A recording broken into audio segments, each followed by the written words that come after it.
Olá, muito boa tarde para você que acompanha a programação da HIT. O Consulta ao Doutor de hoje vai falar sobre dermatologia estética. Nós vamos saber como era antes, como é agora e qual o futuro então da dermatologia com a dermatologista a doutora Valéria Fusari. Você não pode perder, não saia daí, o Consulta ao Doutor já está no ar.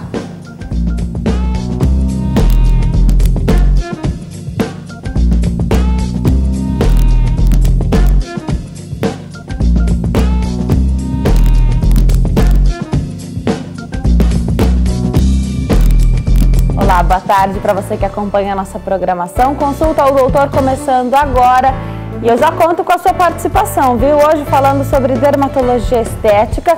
Você pode ligar para cá, fazer sua pergunta ao vivo, deixar sua pergunta com o nosso produtor, 0 operadora 11 3337 5886. Sua participação também é muito bem-vinda pelo Twitter, @consultadoutor, ou por e-mail, consulta@hittv.com.br. Quem está aqui comigo hoje vai tirar todas as nossas dúvidas sobre dermatologia estética é a doutora Valéria Fusari. Ela é dermatologista. Doutora, é um prazer te receber aqui. Muito obrigada. Muito obrigada a você, Denise, pela oportunidade.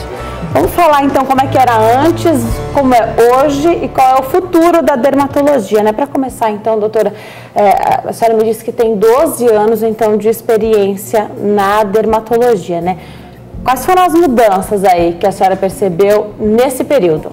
Nesse período, a entrada da estética na dermatologia, que a gente chama de cosmiatria, se deu há praticamente há 15 anos atrás. Então, nos últimos 12 anos, nós percebemos um boom, um aumento muito grande do número de tratamentos e do número de tecnologias, de cosméticos, enfim, existiu um grande crescimento em todos os sentidos e isso deixa a nossa população hoje repleta de oportunidades que antes não tínhamos. Agora, a pele, a gente sabe, é o maior órgão do corpo, né? Isso.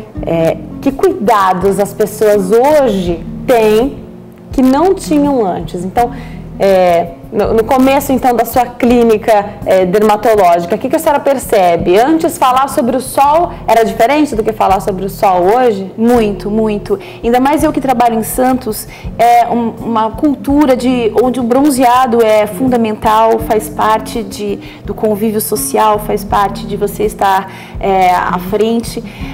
Antigamente, quando eu comentava com os pacientes, olha, vamos maneirar no sol, vamos pensar no futuro, porque hoje o jovem bronzeado vai ser um adulto arrependido no futuro, devido tanto aos problemas de câncer como aos problemas de mancha e envelhecimento precoce. Eu tinha uma resistência muito grande. As pessoas falavam, não, de jeito nenhum, o sol não abro mão porque eu gosto. E o que eu encontro hoje é diferente. Os pacientes chegam, olha, doutora, eu realmente já me protejo, eu cuido da minha pele, eu uso protetor solar, eu não fico torrando no sol. Então o conceito teve uma mudança e isso me deixa muito satisfeita, porque é em prol da saúde, é em prol de um benefício que a gente vai colher para frente. Hoje nós temos um número de casos de câncer de pele imenso, de envelhecimento precoce muito grande também, e se deve ao uso inadequado do sol que ocorreu na década de 70, de 80 e também de 90.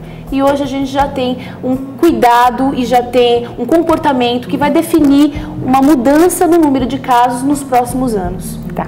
Agora vamos falar um pouquinho das doenças de pele. Quais são as mais comuns, doutora? Dá pra gente falar? Olha, doenças de pele comum em consultório, nós temos melasma, que é aquela mancha que acontece muito comum após a gravidez e em alguns casos não necessariamente com gravidez, com uso de hormônio ou anticoncepcionais, ou justamente pela própria entrada do hormônio após a adolescência. Junto com o sol, a associação hormônio, sol e genética podem trazer essas manchas indesejadas. E ainda a gente tem muita procura por uma solução para esse problema, mas até agora não existe uma cura definitiva para o melasma. O que existe são tratamentos de controle, onde você pode sim ter um controle perfeito, deixar a sua pele sem a mancha, desde que você tenha uma proteção adequada, um tratamento adequado orientado por um médico especialista, tá? Então você consegue um resultado muito interessante, porém não a cura. Então cuidado com tratamentos que são oferecidos que baseiam-se nisso. Agora, quando a gente fala então de uma mancha na pele, o paciente que tem essa mancha, ele não sabe o que que é, ele só sabe que é uma mancha e que ele não quer mais essa mancha na pele, né? Dá para retroceder isso em todos os casos ou em quais casos não dá para fazer isso, em quais dá para fazer? Manchas comuns de sol são os efélides, que são aquelas manchinhas, aquelas sardinhas que aparecem. Essas manchas não é muito difícil remover, não. Com a luz pulsada, que é uma tecnologia de laser interessantíssima, hoje a gente consegue em 1, 2 sessões remover as manchas, então regride esse tratamento. As manchas brancas, também de sol, é muito comum, aquelas manchinhas, leucodermia gutata, ela pode se tratar atualmente também com alguns tratamentos específicos na mancha, então busque um especialista que a gente consegue 80%, até mais, 90% das manchas indesejadas, elas já podem ser tratadas com segurança.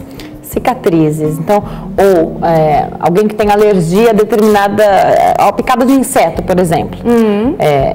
Se é picado de inseto, a pessoa coça ou tira a casquinha, enfim, fica manchado. Sim. Isso tudo dá para tirar essas manchas?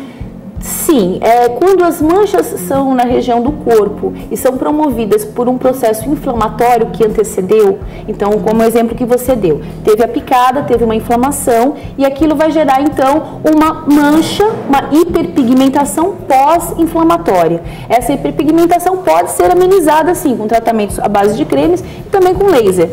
Porém, é muito importante que os pacientes tenham consciência de que as manchas corporais são muito mais difíceis de serem removidas do que as faciais. É mesmo? Sim. E também pessoas morenas ou com descendência, afrodescendência familiar, elas têm uma tendência a apresentar manchas com mais facilidade. Então, manchas no rosto são mais fáceis. Sim, porque o rosto, nós temos maior quantidade de glândulas sebáceas na face e a cicatrização começa nessa região.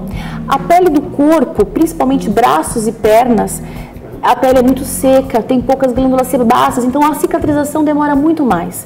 Uma ferida no rosto, você leva às vezes 1 semana, 15 dias para cicatrizar, quando no corpo vai 2, 3 meses às vezes. Então, muito cuidado.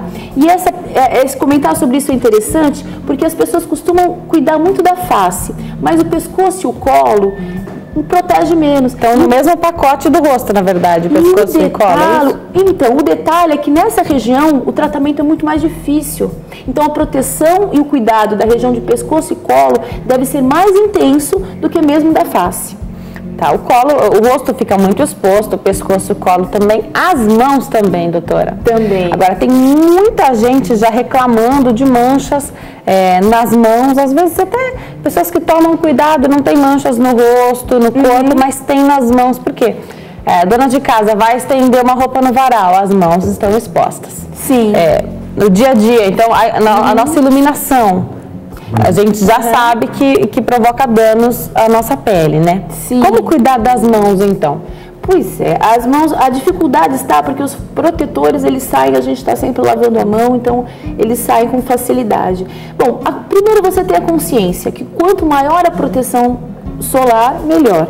Então, observar o uso dos protetores e reaplicá-los sempre que estiverem expostas. Então, é um cuidado que precisa ser feito mesmo.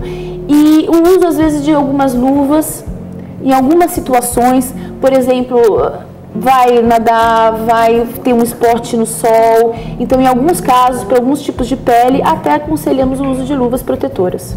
Tá. Agora, o protetor solar que a gente encontra no mercado, na farmácia, ele é suficiente?